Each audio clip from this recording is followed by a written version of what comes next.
Okay, pay attention now. How to eat correctly and not embarrass yourself at restaurants. You think that there's no wrong way to eat food. You just put it in your mouth, chew, and swallow. But think about the last time you ordered a dish at a restaurant and, for fear of embarrassing yourself or making a mess, you were left baffled with a plate of food in front of you. It gets especially tricky when you order some ethnic dish, like Japanese, Italian, Mexican, or whatever your taste may be. Well, perhaps this video guide will help you elegantly and neatly tackle any dish put before you in a restaurant. So here we go. Soy sauce. Don't fill your soy sauce bowl to the brim. Japanese people recommend pouring in just a bit of it and adding more when you feel the need. Ginger.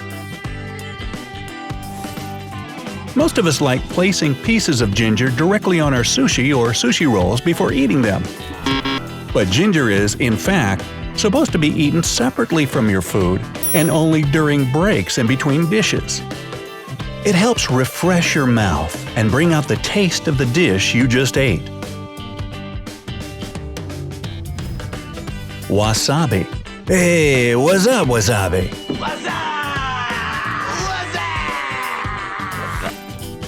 Fans of spicy food love putting a huge dollop of wasabi on their sushi rolls. But too much wasabi robs this delicious Japanese dish of its exquisite taste. Add just a bit of wasabi to your soy sauce and mix it in.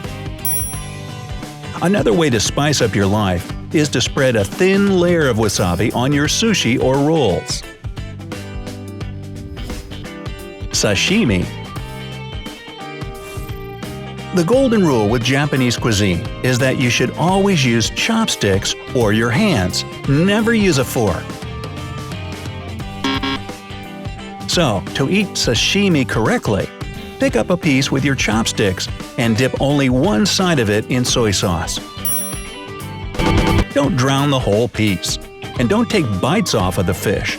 You should put it in your mouth whole, like this. Sushi. Again, using your chopsticks, flip a piece of sushi onto its side. Then position your chopsticks so that one of them covers the fish side and the other the side with rice. Once you've managed to do that, dip the sushi in soy sauce. But remember, the sauce should get solely on the fish. According to the Japanese, this is the only way to feel the real taste of this dish. Sushi rolls. Use your chopsticks or hands to pick up a roll and dip just the edge of it in soy sauce. Never put it in the bowl and don't cover both sides of the roll in sauce. Spaghetti. The dish that seems impossible to eat neatly. But it's totally possible. Just twirl a bit of spaghetti around your fork until there aren't any long tails that won't look pretty hanging from your mouth. You can do this using your spoon or the edges of your plate. Burgers. Now, another daunting dish to eat out in public. The insides always want to slip out, making a mess of your hands, clothes, and everything else around. To avoid this sticky situation, simply cut your burger in half. Halves are a lot easier to hold, plus nothing will fall out. Well, mostly nothing. Pizza. Big slices of New York-style pizza are pretty hard to eat without folding them first. There are a lot of ways to do it, but here are the two most common. Grab a slice of pizza by the crust. Try to hold it tight. You wouldn't want any of your toppings sliding off, would you? Fold the piece of pizza lengthwise like a hot dog bun. And then take a big, hearty bite from the tip. Another way to fold pizza is to fold it widthwise. To do that, you need to put the pointed part of the slice on the middle of the crust. Then you can eat your pizza like a sandwich. Mussels. Hey, check it out. Oh, not that kind? Alright. Since mussels, the seafood type, are often served in their shell, it can be really confusing trying to figure out how to get to the edible part. Well, here's how to do it. Pick up a mussel from the plate and hold it with the open side of the shell facing outwards. Using your fork, yeah, you can use that now, pry the flesh out of the open shell. The meat is usually still attached to the shell, so you might have to scrape it off with your fork. It's not hard to do, a light nudging is enough to remove it. Always eat mussels in one bite. You don't want to take nibbles off of them. Now, if your mussels have been served with broth, put the meat into the broth. Then, using a spoon, scoop up the meat together with some broth and enjoy. If what you're eating is seafood pasta, use your fork. Now, it's perfectly okay to use your hands if a rinse bowl has been served with your mussels. As for the empty shells, the waiter usually brings a separate dish for those. If not, put them on your plate. Never leave shells on the serving plate if you're sharing with others. Burritos. And for those of you who can't get enough of this yummy yet messy Mexican dish, these next few tips will definitely make your life a whole lot easier. First off, you should always remember that unwrapping the whole burrito at once is a bad idea. The foil is exactly what keeps it from falling apart. Just tear away strips of foil as you eat the burrito. But be sure to ball them up and set them aside so you don't make a mess on the restaurant table. Pick up the burrito with both hands. This will keep it stable.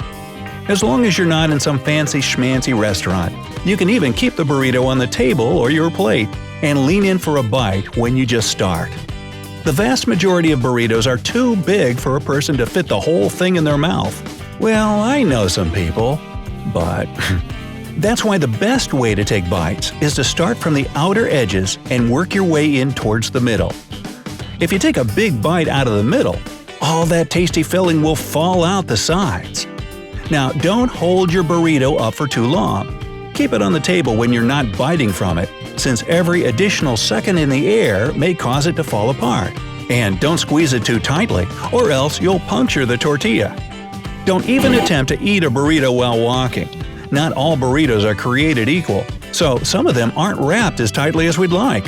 If you got a loose burrito on the go, you'll have everything leaking and falling out all over the place. So take your street burrito to a nearby bench, sit down, and enjoy your meal. Corn on the cob.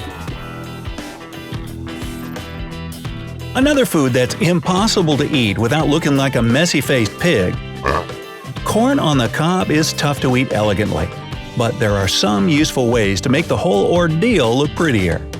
Feel free to cut your cob in half or even into smaller pieces. This makes it easier for you to munch on this dish. Plus, it looks nicer. Another way to eat corn on the cob is to use these cute little skewers. They go into the ends of the cob so that your hands stay completely clean. They also prevent you from burning your fingers if the cob is still hot. Hold the cob by the ends and bite off the juicy kernels. Sidebar: this method comes straight from the Army. It's true, because here you get to eat the kernels. If you don't want to get your face messy or corn stuck in your teeth, an annoying problem from eating it straight off the cob, you can use a knife to slice the kernels off. Ow! To do this, stand the kernel up vertically and cut the corn off down the sides. Then you can use a fork or spoon to eat them. Cupcakes. These sweet pastries are so good that it doesn't even matter if you get the icing all over your face. But if you want to avoid having a delicious icing mustache, try this creative tip. Take the cupcake out of its wrapper, then use both hands to tear the cupcake in half, laterally. It helps if you use your fingernails to dig into the cake and twist the top off of the bottom. Now, if this seems a bit too messy for you, use a knife. Even a plastic one will do. Now, put the bottom half of the cupcake upside down on the top so you get something resembling a sandwich. Smoosh your cupcake sandwich a bit so that the two halves stay stuck together, and then eat it like a burger. Enjoy! So, which of these foods always gives you problems when you try to eat as neatly as possible? Or did we miss your culinary headache? Tell us in the comments below. Share this video with your friends so they won't embarrass themselves anymore in restaurants either. If you enjoyed the video, remember to give it a like. And while you're at it, you can hit that subscribe button so you won't miss all our fun and interesting updates. Make yourself at home on the bright side of life.